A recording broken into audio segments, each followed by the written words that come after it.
to Metals 100 at PDAC 2025. I'm so glad that we have Nicole from Renforth today. How are you doing today? Good, thanks. How are you? I'm great too. Thank you so much. And let's start it with a look back. So what were the highlights of your company last year, and how do they influence this year? I suppose one of the most interesting highlights was the 2.5 kilometers of the Victoria polymetallic we've drilled. We've modeled it internally. We see a body there that we're very excited about.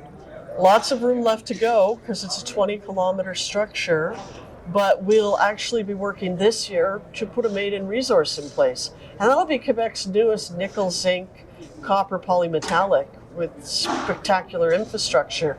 And then the other highlight is we started our resource update for our Parbec gold deposit next to Canadian Malartic, but that's still underway.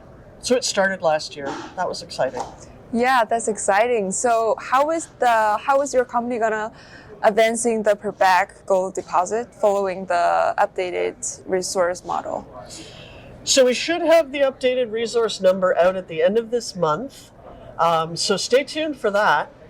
It will encompass 15,000 meters of drilling we did with some of the best results and the highest grades drilled ever on the property. And it'll include a validated 13,000 meters of historic drilling right into the center of the deposit.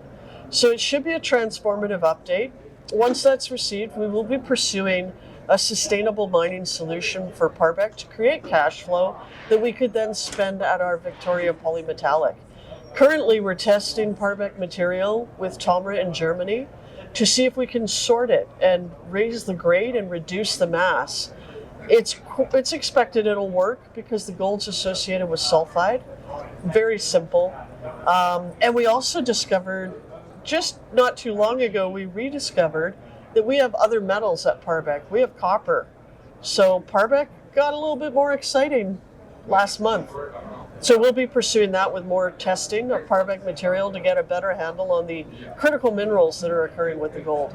That's great to hear. And speaking about the market, so with the increasing interest of the battery metals, so how do your company gonna position Surimeau? So we're going to work on that property, which is Surimeau, but I call it Malartic Metals Package now. And I apologize. People didn't like the name Surimeau.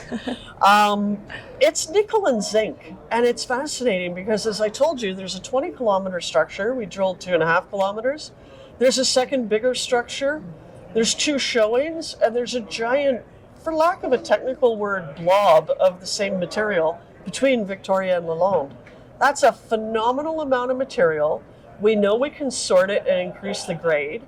We are just south of the Laurent mine, which is a VMS mine which could produce it. So conceptually, we would be producing from surface and we would be sorting it on site. And then we will deliver it to processing. We also have the Horn smelter within an hour. So we have great logistics. And I firmly believe nickel and zinc are only going to increase in their importance. You have to remember that not only do nickel and zinc go into the batteries that support data centers and AI, they also go into the batteries that communities put in place. They're called BESS batteries to guard against grid failure. And then they also have an important role to play in stainless steel, in steel production, and in anti-corrosives for metals. So they have an infrastructure application. So these are very critical minerals. We have a lot of them. We have road access, hydroelectric power. We're in the province of Quebec, one of the best places in the world to do this. So it's quite exciting. And like I said, our first step will be declaring a maiden resource, hopefully this year, on that 2.5 kilometers we've drilled. That's great. So next, what is the financial strategy that your company is considering? So we will be doing a small private placement for retail shareholders. We have some very supportive retail shareholders. It's a retail company. There's only one fund in Renforth, and to be fair, it's been a very supportive shareholder as well. Small financing. We will have some costs associated with testing our sustainable mining idea for Parbec, but the idea, the big picture idea, over everything is to create cash flow from Parbec and to use the funds from Parbec to invest in our critical minerals polymetallic and develop that property. So that's the big cash picture. In the meantime, small private placement opportunity. I can't sell securities. I'm not a financial advisor. Do your own due diligence. But if you have questions, email me, Nicole@renforthresources.com, or reach out to these wonderful people and they'll put you in touch. So we all know that Quebec junior mining sector is thriving. So what sets Renforth apart from its competitors? We're not exploring. We're a junior resource company. We have the assets. We have the assets people need. We've got a gold deposit. We're growing in a crazy rising gold market, and I only think gold is going to continue to rise. So the value per ounce in the ground of our gold is right now an amazing discount. And when the new resource number comes out, we'll see what happens then.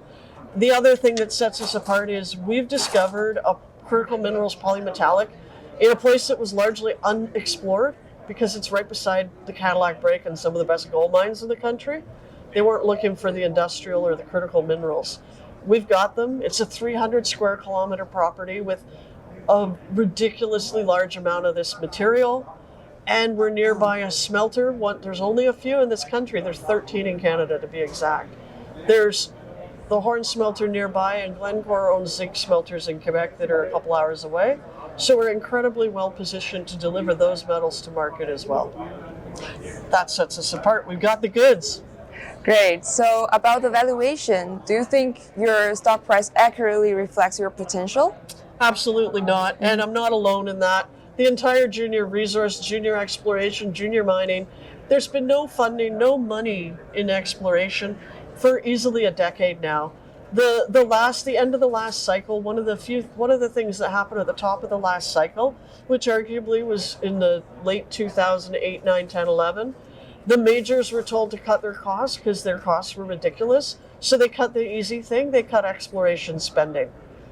They haven't brought it back. The only exploration happening by mining companies is on property. There's no bigger exploration picture. It's left to people like us and our shareholders to try and deliver the metals that we need. And there's a huge commodity crisis coming if we don't start to replace some of the metals we consume. However, that crisis creates opportunity and will benefit Renforth shareholders. Fantastic. That is a great update on Renforth with Nicole, and thank you so much. Hope you enjoyed the conference. Thank you very much. Thanks. Thank you.